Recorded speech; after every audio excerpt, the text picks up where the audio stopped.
Urban legends. I think everyone knows a few of those. They are tales about ghastly incidents, frightening creatures, or supernatural beings. In my home area, one such legend persisted for a long time. It was a tale about the so-called Hombre Lagarto, or the Lizard Man. The part of the city I grew up in was a dump. It wasn't the slums, but it wasn't much better. The people living there were dirt poor. No one could afford video games or home entertainment apart from clunky old TV sets. I could count the few toys I owned as a kid in one hand, and they were old and cheaply made. That's why my friends and I spent most of our time outside. When we weren't playing soccer or riding our bikes, we'd explored our neighborhood. We were often trying to find out which of the many local legends and tales were true. That's how we learned about the tale of the Lizard Man. I don't know who started talking about it, but it soon became popular. All the local kids and teenagers talked about a humanoid lizard who lived somewhere in our neighborhood. When we investigated, as we called it, we realized that the story had been around much longer than we thought. Many people around our neighborhood recalled having heard about Lizard Man. For my group of friends and me, it was proof enough that Lizard Men existed. Our group comprised of 5 kids. There was me, my best friend Samuel, Gabrielle, David and Thomas, who we called Fat Tom. At first we only searched the area around our homes, but it was obvious that we'd not find Lizard Men there. Eventually we grew braver and our search led us through the entire neighborhood. It landed us in quite a bit of trouble. One time as we explored in abandoned buildings, we ran into a group of thugs. They were more than a little pissed and clarified that things would get ugly if they ever found us there again. As I said, it was a dangerous neighborhood. Getting any hints about Lizard Man, my friends were close to giving up. They all said it was most likely nothing but a giant joke. I, however, wasn't gonna give up so quickly. "Oi, Philippe!" I heard someone call out to me after another one of our fruitless searches.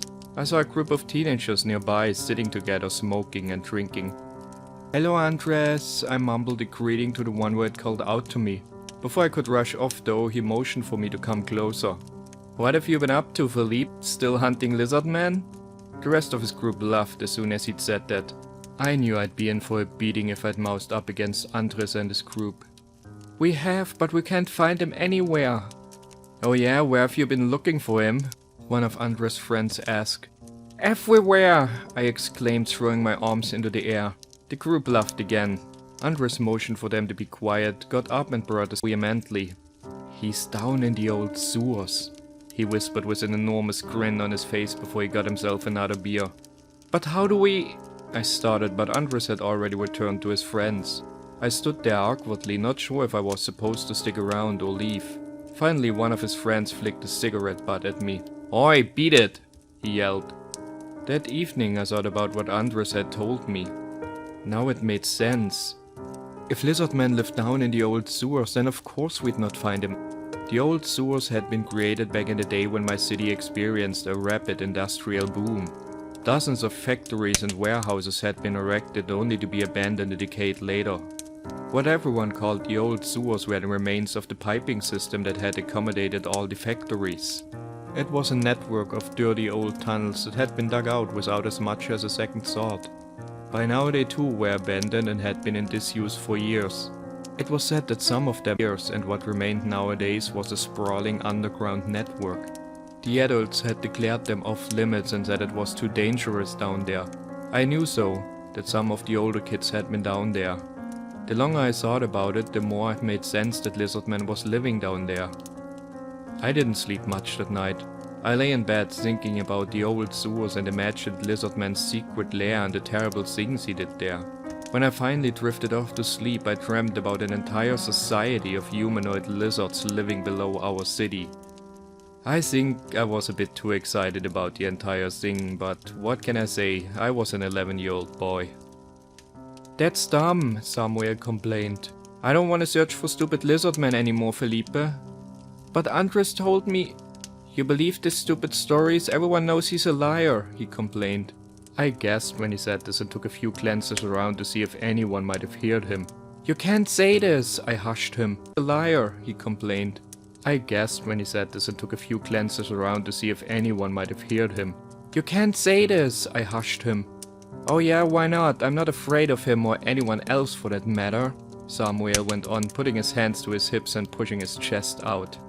He was always a troublemaker and never listened to anything people told him. If he hears you say this, he's gonna beat you up. He can try if he wants to. When Samuel grinned at me, I frowned. I didn't want to talk about Andres anymore, and I was more than relieved to see Gabriel and Fat Tom arrive. Gabriel was as enthusiastic as always. The moment he saw us, he jumped off his bike and rushed towards us. What's the plan for the day? He not only asked, but yelled at us. Fat Tom was following behind him on his bike. He was exhausted and drenched in sweat. It must have been hell for him to keep up with Gabriel. We'll make preparations to go after Lizard Man again, I told the two of them. As soon as David you, Samuel said, laughing. I shrugged. We don't know if he lied. It took almost another half hour before David arrived. He was quiet and kept his head low. Hey David, I called out to him. He looked up and gave me a slight smile. I could see his red eyes and his split lip, but I said nothing. The others were quiet too. Seeing him like this had become almost a norm for us. Ever since his mom ran off, his dad did nothing but drink and blamed David for everything. He greeted us all with a brief nod but said nothing. Since everyone's here now, I've got some important news on Lizard Man. The enthusiasm of my friends remained within limits. It was only Gabriel who seemed to be happy to hear about Lizard Man, and he was always happy about anything we did. Samuel had folded his arms and rolled his eyes. Fat Tom shrugged, and David kept his head low and was busy kicking tiny stones away. I frowned. Search, and it looks like I found some information on Lizard Man and where— Liar, you talked to Andres about it, chimed in Samuel. Be quiet, I retorted. I'd lost my momentum and had already half forgotten the brief speech I'd prepared. Yeah, so Lizard Man's down in the old sewers, I finished, more or less annoyed. Are we going to go down there to find him? Gabriel burst out, looking at me with a bright smile on his face. You betcha, I answered, giving him a thumbs up. Wait, you didn't tell me he was down in the old sewers, Samuel burst out in surprise. You didn't let me finish when I was about to tell you. Never mind that, but I'm coming along. I'd always wanted to go down there, he finally said, nodding at me. I'm coming along too, Fat Tom said. The only one left was David. David, are you coming as well? He looked up for a moment and mumbled a yeah before he kicked yet another stone away. We didn't enter the old sewers that day. Instead we strategized our approach for this grand adventure. We agreed that the best day for Operation Lizardman was Saturday. That way we'd have the entire day to explore the old sewers. For the rest of the week we made up scenarios about Lizardman, talked about the sewers, and gathered supplies. I spent hours at the old garbage dump searching for anything that might come in handy. There wasn't much though, but I was lucky enough to find an old still functioning flashlight and a used pair of rubber boots. When Saturday arrived, I rushed out right after breakfast. My mom cursed after me, but I was gone before she had the chance to catch me. As she yelled after me, I hurried away to our secret meeting place where I'd hidden all my supplies. There were the rubber boots and the flashlight, the self-made rain cape, my backpack filled with drinks and snacks, and a large stick. The rest of my friends arrived one after another. Each one of them had prepared similarly. Looking back, we were a ragtag band with an assortment of tools and weapons that were almost completely useless. During our preparation, we'd found a hidden entrance at the edge of the old industrial area. It was a small, overgrown side tunnel, and we hurried there as fast as possible. If our parents found out what we were up to, we'd be in a lot of trouble. A few people gave us odd stares as we hurried past them, but they mostly ignored us. Between the other, weirder characters that gathered in our neighborhood, a bunch of kids like us didn't really stick out. As soon as we'd reached the entrance, we made sure no one was around. Then we descended. The smell that hit us was almost unbearable. It was a mixture of the rotten smell of stagnant water and old chemical residue. Smells like your room, Tom, Samuel choked as we entered. Yeah, or your mom's you know what, Tom retorted. We all laughed. You guys, do you think we actually see him? Gabriel asked, not able to hide the excitement in his voice. If he's down here, I'm sure we will, I told him, similarly excited. As we ventured down into the old tunnels, we were all cracking jokes, but when darkness engulfed us, we grew quieter. The place was creepy, yet we were almost in complete darkness. All we had to illuminate the place was the old flashlight I'd found. The noises of rodents were all around us, and here and there we saw them scurry away. At one point, the beam of the flashlight illuminated a giant muskrat. We all froze, afraid it would attack us.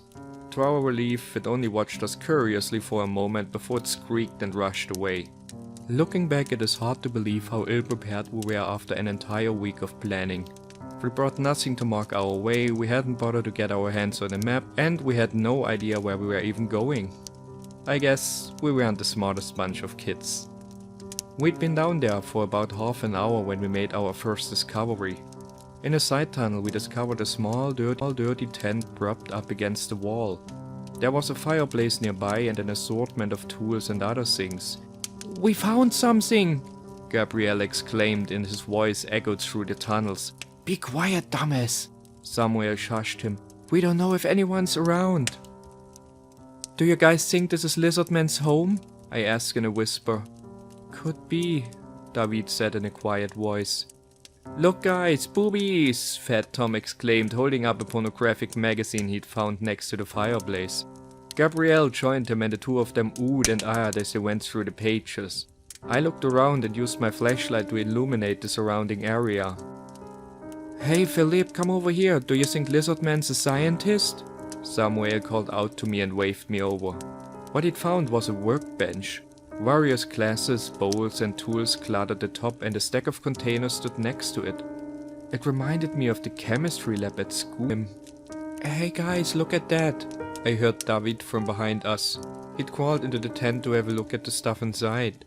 Most of what I saw were dirty clothes, an old sleeping bag and empty bottles of beer. David, however, had found something else. It was a plastic bag containing some sort of white powder. "No way, that looks like the stuff my brother sells," Samuel said. Samuel's brother was older than us, almost 20, and he earned most of his money by selling drugs. Looking back, I don't know what exactly we found, but I'm damn sure it was some sort of illegal substance. "Give it to me," Samuel said and ripped the bag from David to have a better look. While the two of them continued to go through the tent, I wondered if this was really Lizardman's home.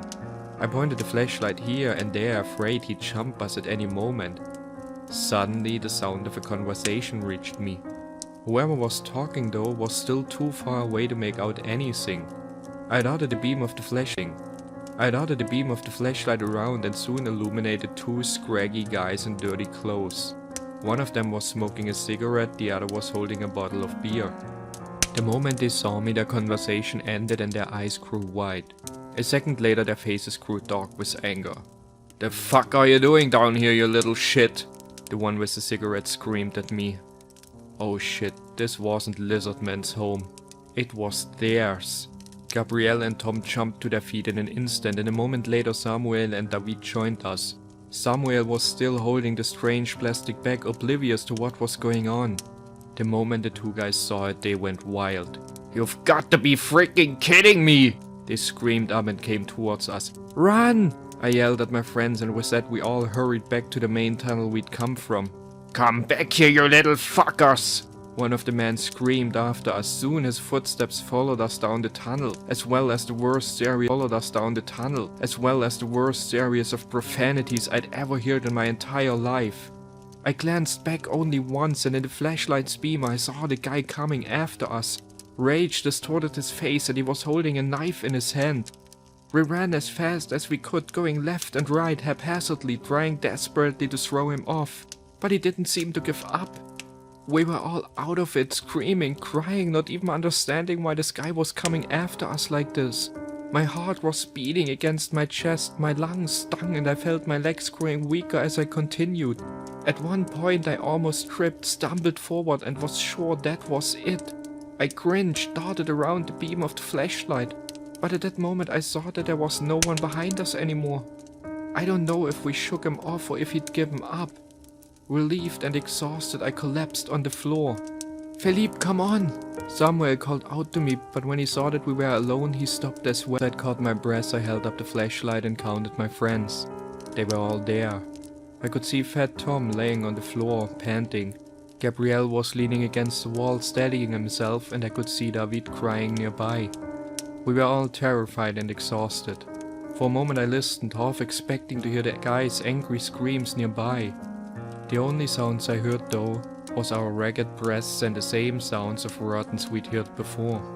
"I wanna go home," David mumbled to himself, sniffing. I could see Fat Tom pushing himself to his feet, hands on his knees, huffing and puffing. It was Samuel who finally spoke up. "So how do we get out of here, Felipe?" "I think maybe..." I started but broke up. I had no clue where the hell we were. We'd run so far and for so long we could be anywhere in the old sewers by now. "I don't know where we are," I admitted. The rest had gotten closer by now and they all scanned the surrounding. "I wanna leave," David repeated. "We all want, idiot," Fat Tom snapped at him. "But what about Lizardman, guys?" Gabrielle asked suddenly. We all turned to him wide-eyed. "Are you stupid?" Samuel asked, stepping up to him. "We almost got killed, Gabrielle," I called out. "That guy, what if he comes back?" Fat Tom asked, looking over his shoulder at the dark tunnel behind us. Gabrielle's smile vanished as if he only now realized the seriousness of the situation. "Yeah, alright, I guess," he mumbled while staring at his feet. No one made small talk or chit-chat anymore as we searched for an exit. We all walked huddled together, listening to every sound around us. None of us cared about Lizardman anymore. We all wanted to get out of here, even Gabrielle. I told myself we should have never come down here, and Andres had most likely played a trick on me.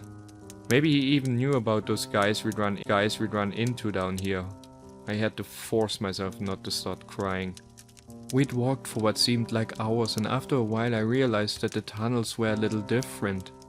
They were older now. More than once did we end up at a dead end where part of the tunnels had collapsed. By now it felt almost as if we were wandering through a labyrinth. I could hear not only David but also Fat Tom sobbing and sniffing behind us. I too was close to tears, and the thought of being lost down here forever scared me beyond anything. As we kept walking from one tunnel to the next, I illuminated the area all around us. I was trying to find side tunnels and different directions we'd not tried yet. That's when I noticed him. To this day I still remember every last detail of him. It was a humanoid figure covered in rags that looked straight into our direction. I gasped, and at first I thought it was the madman who chased us before. Then I noticed all the terrifying differences. The entire face was wrong. It was too white and the skin looked almost like leather or scales. The hands of the creature ended in long claws and the arms looked twisted. I gasped, opened my mouth, but my voice didn't work. My friends turned towards me and all I could do was point into the direction of the creature with a shaking arm. At that point the creature took a step towards us and I could already see it reaching out for us with its clawed hands. My friends turned around and I could see their eyes grow wide. "Lizardman!" Gabrielle screamed up. We almost tumbled over one another as we ran. Most of what happened afterward is a blur. We'd been exhausted from running away before and what must have been hours of searching for an exit. As we ran, we heard Lizardman's heavy footsteps behind us, and every once in a while the creature screamed in inhuman voice. I have no idea how we outran the creature, as exhausted as we were. More than once we barely avoided its clutches. It seemed almost as if the creature was hurting us somewhere, driving us straight to his ghastly lair. Then I saw it. There was daylight coming from somewhere right ahead of us. "This way!" I yelled at my friends and rushed on. It was an old sewer exit pipe leading to the bank of a small river next to the industrial area. I threw myself forward, jumped from the edge and stumbled a few steps before I collapsed on the riverbank. My friends stumbled from the exit only seconds later. I expected Lizardman to jump from the tunnel after us, screeching and screaming, trying to drag us back inside. Instead, all was quiet. As I lay there in the grass, I realized something though. There were only 4 of us. Gabriel was missing. There was no trace of him. We considered going back inside to search for him, but we were all too exhausted and scared. Eventually, we started on our way back home. You think Lizardman took him? Samuel spoke up after a lengthy period of silence. When I didn't answer, he poked me with his elbow. Oi, Philippe! I don't know, I mumbled, but deep down I thought that was exactly what had happened. Maybe he ran into a different direction, David added. Yeah, I'm sure he's fine, Fat Tom started. How do you know, fat ass? Samuel cut him off. For all we know, he continued, he's already been eaten. We should have never gone down there. I know, I said, feeling down. I just thought... I started but didn't know how to continue. It was me who'd come up with the whole idea about tracing down Lizardman. In my excitement, I'd never thought about how dangerous it all was. When we made it back to our other. What are we gonna do now? Fat Tom asked. No one said a thing. Shouldn't we go tell someone? I asked. No one will believe us anyway, Samuel said, shaking his head. With that, we all returned home, not saying another thing. We all hoped Gabriel would turn up in an hour or 2, smiling as he always did and telling everyone about Lizardman and our little adventure. As the hours passed, I realized that Gabriel wouldn't return. When the sun set, his parents asked around if anyone had seen him. It wasn't long before someone remembered seeing us with him in the early morning hours. When they confronted us, we told everyone what had happened. At first we only told them we'd gotten lost in the old sewers, but soon enough we told them the entire story. Gabriel's parents went to the police right away. Not long after, an officer arrived and asked me and my friends a handful of questions. He didn't seem to take the entire thing serious. Before long he told Gabriel's parents that the boy would turn up eventually. As the days passed, however, Gabriel stayed missing. Soon his family and many of the neighbors started protesting and screaming at the police to do something. That's when they agreed to search the old sewers. It was a half-hearted effort. Only a few officers went down and it took them days before they found Gabriel. He was alive but in terrible state. He was malnourished, dehydrated and suffered from a terrible fever. The worst was his mental state. He was out of it and tried his hardest to get away from the police when they found him. When they brought him out, he didn't say a thing and didn't even recognize his parents. At first they thought it was because he'd been lost in the tunnels for so long, but a checkup at the hospital revealed a different story.